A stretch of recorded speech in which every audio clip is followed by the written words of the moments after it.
meus queridos. Sou a enfermeira Carla Beatriz.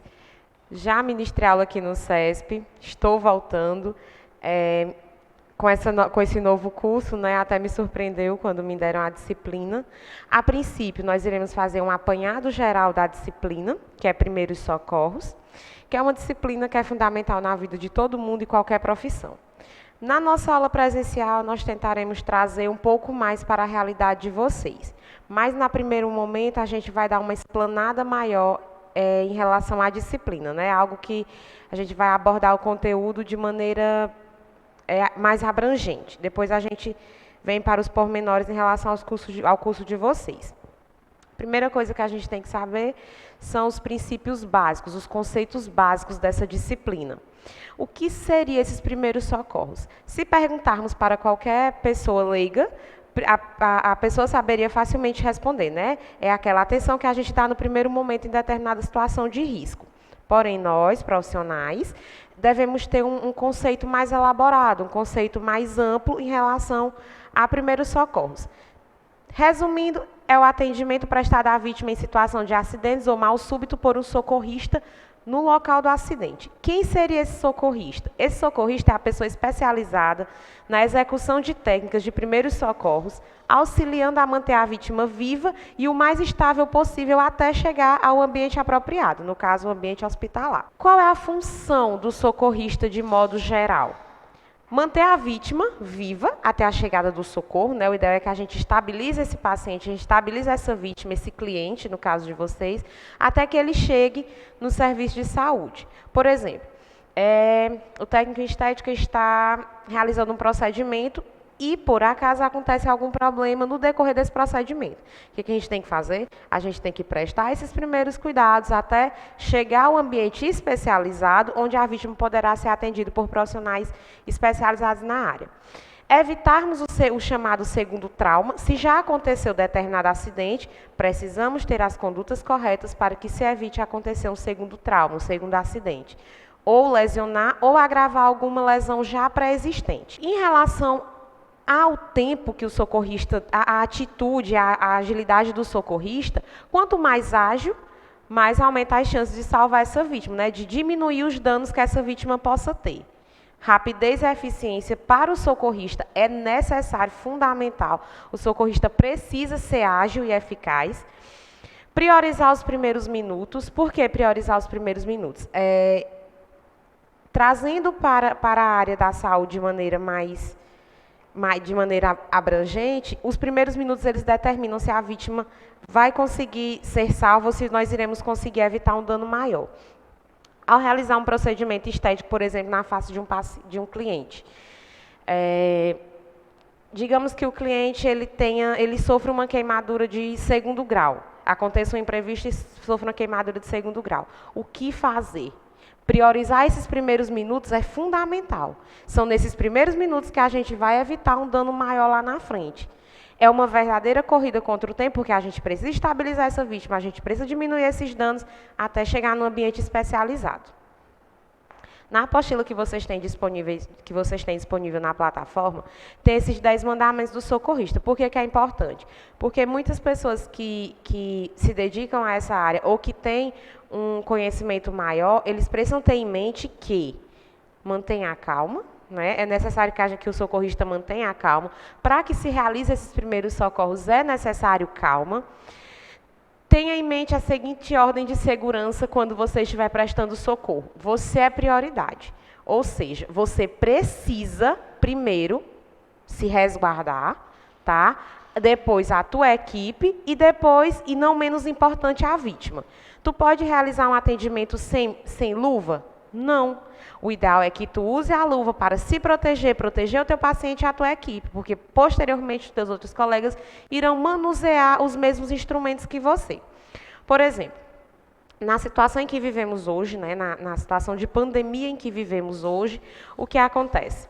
É necessário que se use máscara, é necessário que se use luva, em qualquer e todo procedimento estético, tá? Em qualquer e todo procedimento que venha envolver segundas pessoas. A prioridade é você. A princípio, você é a prioridade, tá? Depois a tua equipe e logo em seguida, e não menos importante, a vítima. Ao prestar o socorro, é fundamental ligar ao atendimento pré-hospitalar de imediato ao chegar no local do acidente. Por exemplo, as dicas é 193, que é Corpo de Bombeiro, 192, que é SAMU. O ideal é que o transporte dessa vítima seja adequado. O técnico em estética está trabalhando em determinada clínica, mas a clínica não possui não possui ainda uma maneira de transportar esse paciente caso venha acontecer algum imprevisto. O que a gente faz? Aciona o 192. Sempre verificar se há riscos no local para você e para a sua equipe antes de agir no acidente.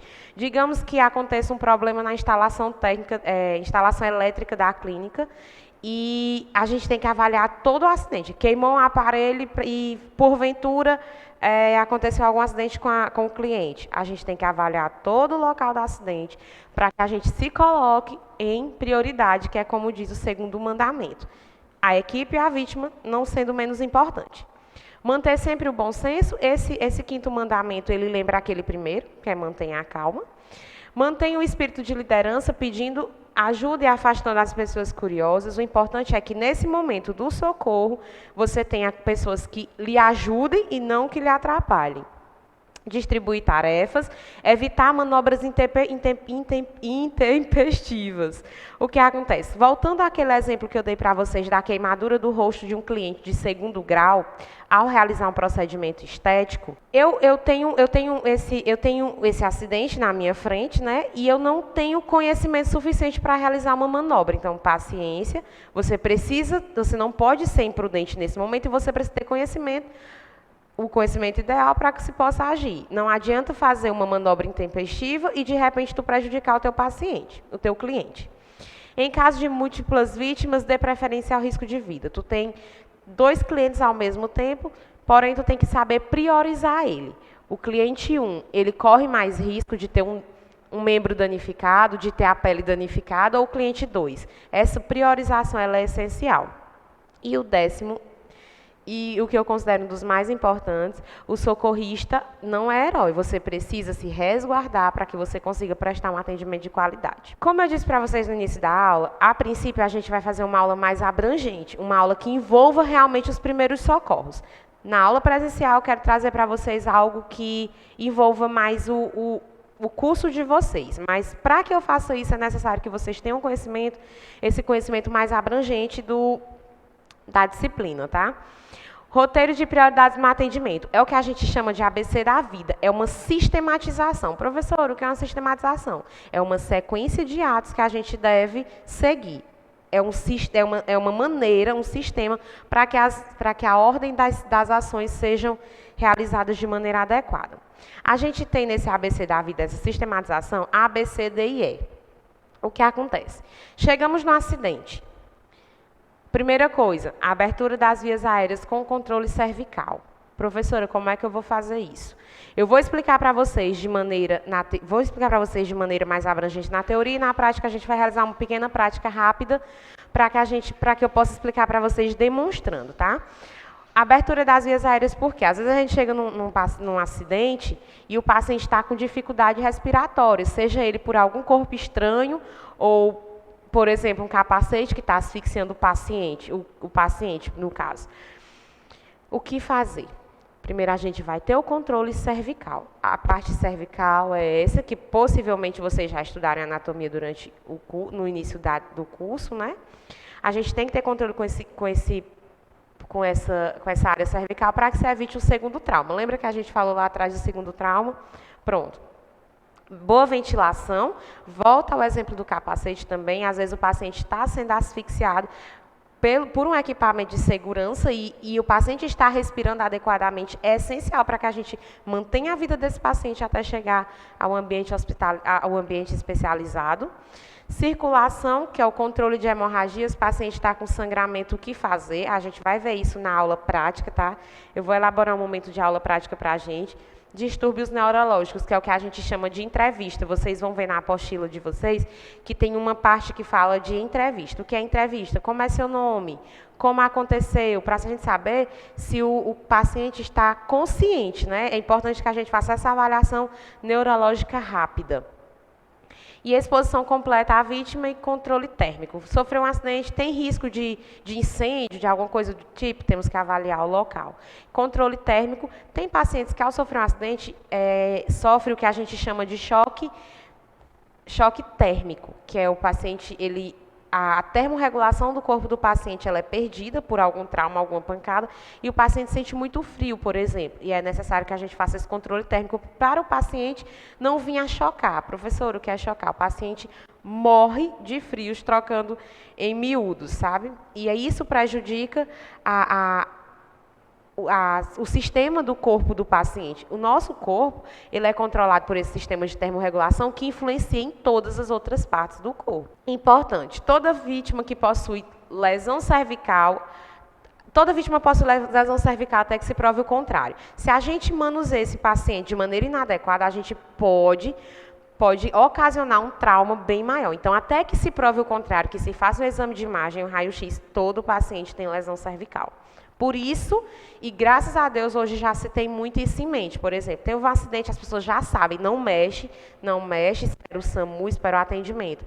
No início, não. No início, as pessoas realmente pegavam o paciente de qualquer jeito e levavam para o hospital. Hoje, as pessoas já têm mais... A saúde pública já conseguiu colocar isso na cabeça da população. Não mexe, porque a gente precisa chamar o atendimento especializado, porque podemos piorar a condição do paciente.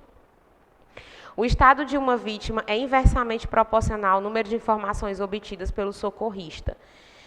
Quando a vítima ela está inconsciente, dificulta o trabalho do socorrista, é claro. Quando a vítima está consciente, ela consegue me falar onde está doendo, a gente consegue identificar o distúrbio neurológico, se existe no paciente, fica mais fácil o atendimento. Não se administra nada por via oral de vítimas inconscientes.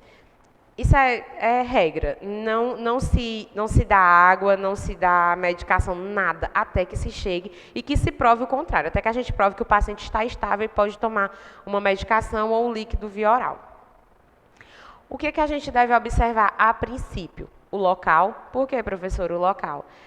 Lembra que eu falei agora há pouco sobre um incêndio? Teve um acidente de carro, o carro virou, a gente consegue tirar a vítima de dentro do veículo de maneira adequada, né? Que a gente vai ver maneiras como como manusear essa vítima na próxima aula. Mas aí eu percebo que tem risco de incêndio, o carro pode explodir a qualquer momento. A gente tem que avaliar o local. Outra coisa importante, a gente precisa isolar o local do acidente para que se evite um novo acidente, né? A gente precisa isolar aquele local para que a gente preste aqueles primeiros socorros a fim de evitar um novo acidente. O acidentado, a gente precisa colocar em prática a sistematização, o alfabeto da vida, ABCDE, que a gente falou no slide anterior. Abertura das vias, boa ventilação, circulação, distúrbios neurológicos e exposição da vítima e controle térmico. Curiosos, atrapalha demais. Lembra nos mandamentos que lá diz assim, afaste os curiosos, deixe apenas as pessoas que conseguem lhe ajudar. Não é incomum a gente estar socorrendo alguém e chegar alguém e dizer, olha, eu sou da área da saúde, eu posso ajudar? Não é incomum. Esse tipo de ajuda é bem-vinda. Curiosos, não. O agente causador, a gente precisa saber o agente causador daquele acidente, né, que a gente está prestando socorro. Também porque quando a gente liga para o 192 ou para o 193, que é o de bombeiros, a primeira coisa que eles perguntam, tem agente causador? Sabe-se o agente causador do acidente? Se a vítima está consciente ou se tem terceiras pessoas, é mais fácil. Caso não, a gente realiza todo o procedimento e comunica que não se identificou ainda o agente causador. Tem ferimentos, lembra que a gente falou em relação a controle de hemorragias? É importante, de repente a gente perde um paciente por não controlar essa hemorragia. O que seria essa hemorragia? É uma perca de sangue descontrolada em determinado local, causada por um ferimento, por um trauma, enfim. E quais os sintomas dessa vítima no momento? Aqui são dicas básicas só para que a gente entenda em relação aos sintomas. Vômito indica que teve uma lesão específica. Paciente que teve um acidente e ele tem vômito, a gente já pensa na possibilidade de um TCE. O que é um TCE, professora? Traumatismo crânioencefálico. É um trauma, uma pancada na cabeça que causa um trauma crânioencefálico, no cérebro e no encéfalo. Obstrução intestinal, pode ser que tenha tido uma pancada e esteja tendo hemorragia interna, abdominal. O paciente tende a vomitar. Urinar sangue é um indício de fratura na bacia. O pacientes que têm hematúria, né, que é sangue na urina, possivelmente tem uma fratura na bacia. Esses exemplos aqui é só para que a gente entenda o que é esse sexto ponto que a gente deve observar, que são os sintomas. Às vezes, o próprio sintoma que o paciente mostra para a gente de maneira espontânea já dá um feedback para que a gente possa imaginar o que esteja acontecendo ali, porque até que se prove o contrário, a gente precisa de exames de imagem e um atendimento médico especializado. O que é que a gente deve verificar? É importante que a gente verifique a pele do paciente. Lembra que eu falei do controle térmico lá atrás? A gente às vezes perde paciente por falta de controle térmico. Como é que está a pele? Está fria, está viscosa? O que é essa pele viscosa? É uma pele pegajosa. Você pega no paciente, o paciente está frio, dá aquela sensação que a pele do paciente está mole, está pegajosa ou quente. Os olhos estão embaçados, as pupilas estão dilatadas. Esse negócio da pupila é fundamental. A gente tem 2 episódios que acontecem com a pupila, que é a miose e a midríase. O que acontece? Quando o paciente ele tem a pupila dilatada, ele está com midríase. Quando ele tem a pupila pequenininha, ele está com miose. E isso reflete diretamente no estado neurológico do paciente. Por exemplo, o paciente, quando ele vem a óbito, a pupila dele fica enorme. Essa partezinha preta do nosso olho fica enorme, ela toma de conta do olho realmente, dessa parte onde tem a cor, que a gente chama de íris. Então, assim, a pupila do paciente, ela diz muita coisa sobre o estado neurológico. Não é incomum em filmes e séries, quando chega no pronto atendimento, o médico pega a lanterna e abre o olho do paciente, para a gente saber como é que está essa pupila, para a gente ter noção do estado neurológico desse paciente. A face do paciente está pálida, está rubra, está escura. Tem quando a gente for para os sinais vitais, salvo me engano ainda nessa aula, a gente vai ver que existe um sinal vital chamado dor, que não é considerado um sinal vital, mas que hoje a literatura já traz como sinais vitais para a gente. O rosto do paciente, ele me diz muito sobre o que ele está sentindo no momento. Às vezes o paciente não consegue falar, mas ele consegue expressar. Os lábios estão azuis, estão descolorados, estão pálidos. O pulso. Professora, onde verificar o pulso? A gente vai ver na aula de sinais vitais que a gente tem vários locais, né?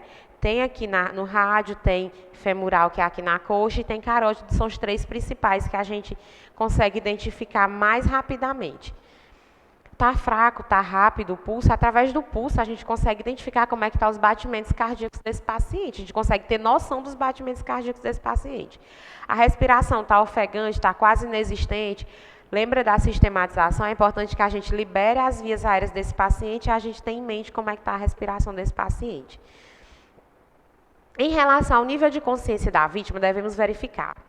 O paciente está alerta, o paciente está acordado, o paciente tem dicção, ele consegue falar. A gente chama de paciente fásico e paciente afásico.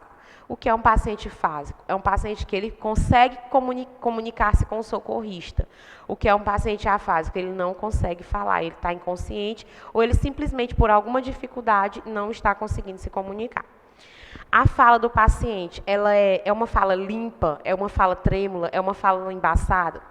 Ligamos para 192, de repente a gente chega na casa do idoso e a fala do idoso está embaçada. Rapidamente a gente consegue associar um AVC, né, um acidente vascular cerebral, que é um dos sintomas característicos. Fala embaçada, a língua pesada. O paciente tem dor, é o que eu falei para vocês em relação à face. A gente consegue identificar no paciente se existe dor, se a dor está em um grau maior, um grau menor, mediano. Não conseguimos medir a dor porque cada pessoa tem um limiar de dor diferente. Porém, é um indício e é importante que a gente observe.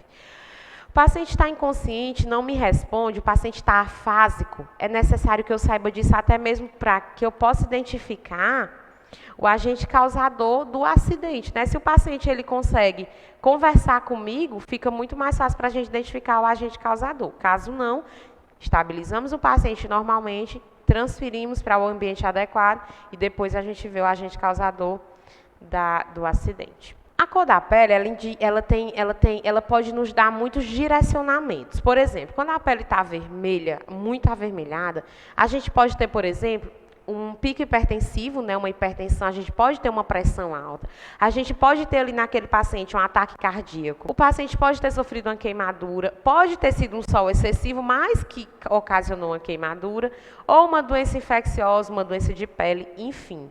É importante que a gente observe a cor da pele do paciente para que a gente já possa chegar no atendimento com fatores predisponentes para que a gente identifique e realize a conduta da melhor maneira possível. O paciente está branco, muito branco, ele pode estar em choque. Falei para vocês que existem vários tipos de choque, a gente vai ver lá na frente, que eu até citei o choque térmico, né, que é quando o paciente perde o calor do corpo. Teve um ataque cardíaco, o paciente está anêmico, distúrbios emocionais, desmaios. A cor azul, que é aquela cor arroxeada, azulada, o paciente teve asfixia, que é sufocação, falta de oxigênio no cérebro, hipóxia, que é a falta de oxigênio, dispneia, que é a falta de ar, o paciente está cansado, o paciente tem uma respiração dificultosa, ataque cardíaco ou envenenamento. A cor amarelada pode ser uma doença do fígado, não é incomum que seja solicitado o 192 e a gente chegue no paciente e o paciente seja alcoólatra e o paciente está amarelado. Fígado, rapidamente a gente consegue associar. Cor preta e azul, derramamento de sangue abaixo da superfície da pele. Às vezes a gente chega num paciente e ele está com trauma e ele está azulado, arroxeado. E a gente já consegue identificar que teve algum derramamento de sangue ali. Em relação aos sinais vitais, quais são os sinais vitais que a gente precisa aprender de maneira eficaz? Temperatura do paciente, o pulso do paciente, respiração, pressão arterial e a dor, como eu falei para vocês, a literatura hoje já traz como um quinto sinal vital. Existem outros sinais vitais que às vezes é essencial que a gente tenha, por exemplo, a glicemia capilar. Ao realizar um procedimento estético, por exemplo, é necessário que antes da realização do procedimento, vocês tenham em mente que é necessário que se tenha esses sinais vitais. Por quê, professora? Rapidamente a gente consegue identificar se aquele paciente pode ou não ir para aquele procedimento, aquele determinado procedimento, se aquele determinado procedimento vai afetar algum dos sinais vitais, se aquele paciente ele vai ter alguma reação, por exemplo, a gente vai fazer um procedimento estético no abdômen, né? A professora não é especialista em estética, mas imaginemos que o paciente vá fazer um procedimento estético no abdômen que sofra uma compressão. O paciente vai sentir um pouco de dor e é normal. Só que o paciente é hipertenso, a pressão do paciente já está alta. É conveniente fazer esse procedimento no momento, ou é ideal que o paciente procure a equipe de saúde, realize, faça uma consulta, controle essa PA e volte para o procedimento. Então, todo e qualquer procedimento estético que for feito, por certo é que aconteça a verificação de sinais vitais, que o técnico ou o profissional de nível superior anote esses sinais vitais para que se possa se resguardar. Caso aconteça algum problema, não, tá aqui, a gente verificou os sinais vitais e estava tudo bem no momento. O que esses sinais vitais revelam? Esses sinais vitais revelam a eficácia das funções corporais. A gente consegue, a partir daqui, identificar se o corpo do paciente ou do cliente está adequado para receber aquele determinado procedimento. Quando verificar os sinais vitais? Antes de qualquer procedimento estético ou quando se chega em um acidente, a gente tem que verificar os sinais vitais rapidamente para que a gente consiga identificar um problema e resolver esse problema. Trazendo para a realidade de vocês, antes de qualquer procedimento é necessário que a gente avalie respiração, pressão, temperatura e pulso. Todo procedimento ele tem indicações e contraindicações. É indicado fazer determinado procedimento num paciente que está com febre, que está com hipertermia? É aconselhável fazer determinado procedimento num paciente que está com a pressão alta? Quais são os fatores que influenciam nos sinais vitais? Por exemplo, o paciente veio caminhando, né, de casa até a clínica e chega com a pressão um pouco alta. Não é um indicativo, ele teve um esforço físico, então a gente pede para esperar um pouquinho e realiza. São fatores externos. A senhora passou por algum momento de estresse, a senhora dormiu bem, se alimentou bem, a pressão está baixa. A senhora conseguiu se alimentar hoje? Não. Então, assim, a senhora vai se alimentar e a gente, logo em seguida, quando a pressão estiver normal, a gente inicia o procedimento estético. Falando de cada um separadamente, o que acontece? Vamos começar pela temperatura, né? Tem eu andei olhando uns procedimentos estéticos. A gente tem, por exemplo, o que a gente chama de manta térmica, né? Que, como eu disse para vocês, não sou especialista na área, mas aparentemente acho que congela gordura localizada. Não sei se é bem isso, mas foi o que eu li assim por alto. É necessário que a gente avalie a temperatura do paciente antes de realizar esse procedimento, porque é um procedimento que realmente esquenta e digamos que o paciente já esteja com a temperatura elevada por algum outro fator, como uma gripe ou um resfriado.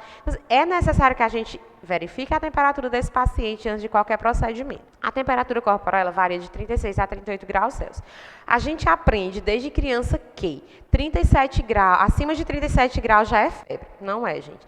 Até 37,5, 7 a gente chama o paciente de febril. O paciente está febril, mas ele não está com febre. Passou de 38 graus, realmente o paciente está com febre. Menos de 35 graus, o paciente está com hipotermia. A temperatura está muito baixa, o que também é um problema. Não somente a febre é um problema, a temperatura baixa também é um problema. Idosos, a média é 36,2. Por quê? Lá no começo da nossa aula, eu falei da termorregulação do nosso corpo. Conforme a idade vai passando, os termos reguladores do nosso corpo, eles vão perdendo a sensibilidade. O que é muito comum, por exemplo, que a gente pegue no idoso, ele esteja mais geladinho. É comum, por conta da termorregulação. Com base na temperatura bucal, a gente tem a temperatura bucal, retal e axilar. A bucal é um termômetro na boca, a retal é um termômetro no ânus, a gente não usa geralmente, né? Porém, são mais confiáveis, mas a gente não usa, não é do nosso cotidiano. A temperatura que a gente verifica realmente é a temperatura axilar, que é na axila, que ela pode ser mais baixa que a bucal, 0,4, 0,6 graus Celsius. Ó, conceitos de temperatura. Hipertermia é quando a temperatura está acima de 38 e hipotermia é quando a temperatura está abaixo de 35. Tem literaturas que vocês vão achar diferente. Por exemplo, tem literatura que vai estar hipertermia acima de 37,7. Mas, trocando em miúdos, hipertermia é acima de 38 graus Celsius. Tá? O paciente está com febre, ele está hipertérmico. O pulso. O que a gente precisa para verificar o pulso do paciente? Nada, um relógio de pulso. A gente localiza o pulso do paciente, geralmente, vocês devem ter visto a anatomia, que aqui a gente chama de rádio, né? Esse dedo radial. Você identifica o pulso do paciente na localização rádio e você conta. Como é que a gente conta, professora? A gente conta 1 minuto inteiro, ou então a gente conta 30 segundos e multiplica por 2. A média é que seja de 60 a 100. Tem apostilas, acho que até na de vocês tem de 80 a 100, mas a média é de 60 a 100, mais ou menos. Crianças, os batimentos são um pouco mais acelerados, de 100 a 120, e lactentes, que são recém-nascidos, de 120 a 130. O que é que a gente tem que observar? A frequência está muito rápido, está muito devagar, o ritmo. Você localiza o pulso. É uma pulsação rítmica, é uma pulsação que vai e vem de maneira rítmica, ou não, ela demora para ter uma nova ritmicidade. O volume, a gente fala em volume, e como assim volume? Como é que eu vou identificar? Quando a gente vai fazer um controle do pulso, né, quando a gente vai ver os batimentos por minuto, a gente consegue ver se o pulso é cheio. O que é um pulso cheio? É um pulso que a gente pega e a gente consegue identificar que está transcorrendo sangue ali, o pulso é cheio. Tem pacientes que têm um pulso mais vazio, o volume é menos, o volume de sangue circulante é menor. Respiração. Características da respiração. O procedimento que tu vai realizar é um procedimento que aumente a respiração desse paciente, o paciente vai ficar ofegante, a gente vai colocar uma máscara facial no paciente, o paciente vai ter uma dificuldade respiratória no momento. Então, a gente precisa identificar se esse paciente ele vai sofrer alguma alteração respiratória durante o procedimento. O ideal é que seja de 12 a 20 minutos, de 12 a 20 respirações por minuto, que é o que a gente chama de RPM. Por exemplo, verificou minha respiração, 16 minutos RPM, 16 respirações por minuto. Professora, como é que eu verifico a respiração? Olhando para o paciente. Você olha para o paciente e vê quantas vezes ele vai inspirar e expirar durante 1 minuto. Ao contrário do pulso, a respiração não dá para multiplicar por 2, não é aconselhável. É ideal que a gente verifique realmente contando os movimentos torácicos do paciente. Se você falar para o paciente que está verificando a respiração dele, possivelmente ele vai ficar ofegante, porque você vai estar observando. Então, o ideal é que você, durante a entrevista, antes de começar o procedimento, vá conversando e você já vá contando. É necessário que você tenha essa destreza de conversar e contar a respiração do paciente ao mesmo tempo. Observar a simetria do tórax. Tem paciente que respira de maneira errada. Quando tu colocar uma máscara, uma manta térmica facial no rosto do paciente, pode ser que isso prejudique, que ele fique ofegante, que ele se sinta asfixiado. Em relação à pressão arterial, como é que eu posso dizer para vocês? A gente precisa ter uma visão ampla em relação à pressão arterial. O ideal na literatura é que a pressão arterial seja 12/8, certo? O que acontece? Tem pessoas que a pressão 12/8 não é o seu normal. A minha, por exemplo, é 10/8. Então, depende muito do paciente, depende muito do teu cliente naquele momento do teu procedimento. O paciente chega para ti, minha pressão, verificar a pressão antes do procedimento, está 10/8. A pressão do paciente está baixa, porque a professora diz que o certo é 12/8. Não. A fisiologia de cada corpo é quem diz. Agora, nós temos parâmetros. Pressões acima de 14/8, por exemplo, a gente considera uma pressão, uma hipertensão de primeiro grau. Então, assim, depende da condição do paciente. Lembra que eu falei para vocês lá atrás? O paciente vem caminhando até a clínica e chega com a pressão 13/8. Está alta? Não. O paciente fez um esforço físico anteriormente. Então, a gente pede o paciente para se acalmar, para relaxar, verifica novamente e aí a gente vê qual é a média da pressão arterial. Quando a gente vier para a aula prática, eu vou ensinar vocês como verificar a pressão direitinho, a maneira correta, como sentar, como posicionar o paciente. A outra coisa, a gente tem dois tipos de pressão, a sistólica e a diastólica. O que é a sistólica? É a primeira pressão, a diastólica é a segunda pressão. Por exemplo, 12/8. Qual é a sistólica? 12. Qual é a diastólica? 8. Que a gente fala 12/8, mas na escrita é 120/80 mmHg. Professor, o que é mmHg? Milímetros de mercúrio. É a unidade de medida que a gente usa para identificação da pressão. Falei para vocês lá atrás sobre dilatação de pupila. O socorrista deve observar inicialmente se os diâmetros ou a abertura das pupilas são iguais nos dois olhos. É necessário que a gente identifique. Em seguida, com uma lanterninha, verificar se elas se contraíram com o indício do foco. Quando a gente bota uma lanterna no olho, qualquer luz, quando você está parado e vem uma luz forte em sua direção, o ideal é que você pisque os olhos. Então, você tem comando. Paciente acidentado, paciente lesionado, lesionado neurologicamente falando, ele não tem esse reflexo, por isso que é importante a gente verificar. Nível de consciência. A verificação desse nível pode ser checada no seguinte modo: alerta, fala, dor e não fala. A gente viu isso aqui lá atrás, eu vou só explanar para vocês. Se o acidentado estiver em alerta ou acordado, provavelmente não terá tido alteração no seu nível de consciência. O seu estado neurológico provavelmente estará bem. A fala, deve-se perguntar ao acidentado, fazer aquela entrevista que a gente já falou, para saber se a fala foi afetada. Dor, um terceiro estágio do nível de consciência, ainda mais grave, é quando o acidentado não fala, mas geme de dor. Isso é preocupante. Por isso, a dor é considerada um quinto sinal vital e a gente precisa avaliar ela. Quando o paciente não fala, esse caso é mais perigoso, porque possivelmente o paciente está desacordado ou está no estado de coma por algum trauma, algum problema neurológico. Esse primeiro momento é esse, agora a gente vai para a segunda aula, onde a gente vai falar de transporte de paciente. E aí, nas próximas aulas, como eu disse para vocês, eu vou tentar trazer mais para a realidade de vocês e a gente vai fazer as práticas da teoria.